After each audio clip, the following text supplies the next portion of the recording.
big time manager in the music industry. Manages Corday, managing Turbo. Who else you manage? Tommy Genesis. Okay. Tommy Genesis.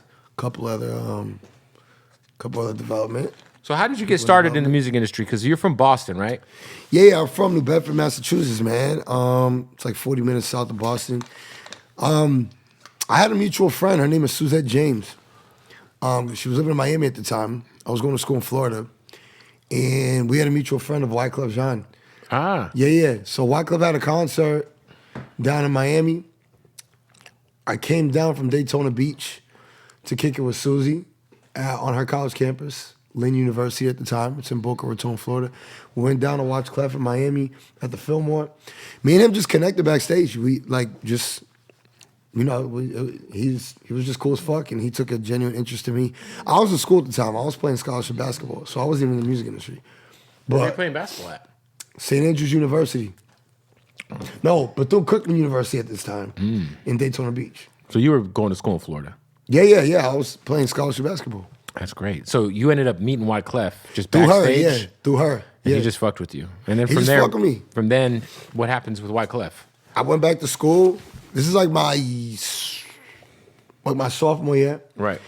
We just stayed in touch. Unfortunately, he was running for president in Haiti at the time. Oh, I remember that. Yeah. I forgot he did that. Yeah, bro. What year was that? Was that like 08? 08? Yeah. 09? Yeah, like 08, 09. Yeah. So he lost, right? he dropped out. He got shot. And he was just like, I'm good. How do I not remember Wyclef getting They shot? tried to assassinate him, the I don't president of remember that any time. of this. It wasn't really that important. They tried to kill Wyclef?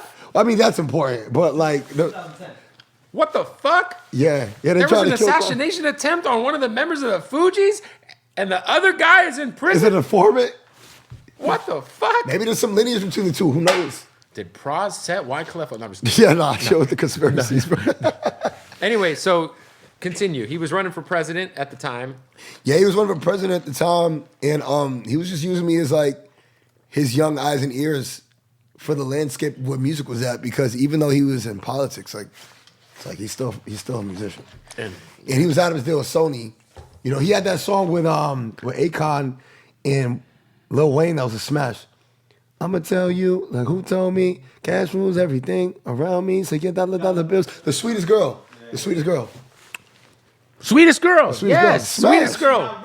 I remember this. I remember. Okay, now that you That's said what this, she was thinking. now I Let me remember. do I that. remember. That was like his Around last, you. like kind of like radio like record. Yeah, it was the last one. Yeah, I remember that record. So like he had that record, and like this is like 2 years later when I met him, and he was just like, this is when like it was cool to be independent. Remember, Right. like YouTube like took over TV and was the forefront and the centerpiece of all content. I feel like right now it's really like when it's cool to be independent though. Right now, for real. Everybody wants to be indie and get it out Hell the no. mud. Right Bro, now, the labels own the DSPs. They're like squeezing the juice out of like the labels every. don't own DistroKid. No, but it's like They don't own TuneCore. But it's like if you upload your music to DistroKid, where's it gonna go then? You're paying for your own ads. Like, how are you gonna get in the playlist where you get visibility? For the first 24 to 48 hours, playlists actually work. After that, it's just visibility. But visibility is everything. I don't It's know. awareness. Man. I think LaRussell's done a good job getting on playlists. That's one guy. Russ, TuneCore. You know. Tell me, what's the irony between both of those names you just mentioned? I know a few guys who are doing very well They work together. on DistroKid and on. But if you just look at, again, I'm gonna use this word. Well, I don't want to get. We'll get to all this, but okay. Wyclef, 2010, 2012. So this is when like being independent was like cool. Like you had like Funk Volume. You had Okay, like, yes, the yeah, funk volume yeah, wave and Tech Nine. Strange Music was in the Double XL, and yeah. like it was. You could be independent. At Chance was like acid rap. Chance that was that Right, time. Macklemore. Both him and Chance were independent-ish. Yeah, even Mac Miller like was Rostrum, but like that's independent. Like Ish, Rostrum was independent. ish, yeah, they ish. were at the time. Ish. But in any case, I was just like putting Clef on to like what was happening at that time. Right. Like J. Cole was like, for this like Friday Night Lights J. Cole. Right, mixtapes. You know what I'm saying? Like Section 80, Kendrick and shit. So I was just keeping them privy to like who was popping and what was going on. And bro, by the time like my senior year came around, like I've been playing ball my whole life and at a high level. I just got like burned out and tired of it. It stopped being fun because it became a business to me at an early age. So I reached out to Clef and was like, yo, I want to be in the music industry. Right. He's like, well, would you want to be like my A&R? I'm like, yeah. That's like I was searching like consultants in the music consultant, and A&R kind of fits the exact description of what that is. And he's like, okay, dope. Call me when you graduate. I'm like, dude, I'm in college. Like I can go play pro overseas. I have a degree, and it's like like that's my like stamp of reassurance when I get out of college. It's like, call me when you graduate. I'm like, I graduated today. I quit. Yeah, bro. So I did. I mean, I graduated. I went out to New York to his crib. We chopped it up and kicked it more, and then I just started making back and forth trips from like Massachusetts to New York, just getting in the studio with him. He was working at Daddy's house. Were you at the only time I saw Wyclef live was randomly at South by Southwest in like 2014. I didn't go with him that. I remember that, but I didn't go. He was just on stage with a guitar. Schoolboy Q opened, and it was fucking gnarly. It was like Wyclef with a guitar in like a basement in Austin.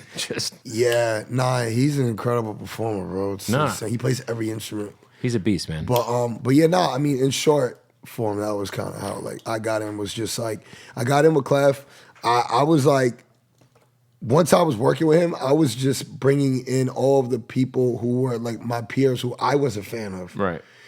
But they're fans of Wyclef. Right. So because I'm their peer and I'm young and I'm able to bring them in studio with Clef and put them on records and curate videos and all types of shit, like they're looking at me like I'm lit because they're like, this is a legend and like this is the guy who's next to him, Ace.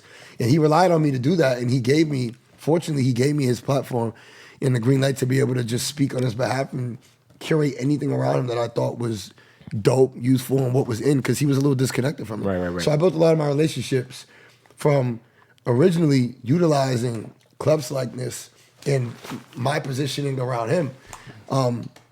But then those relationships, as time would pass, like I continued to add value to them, and they became a relationship of my own.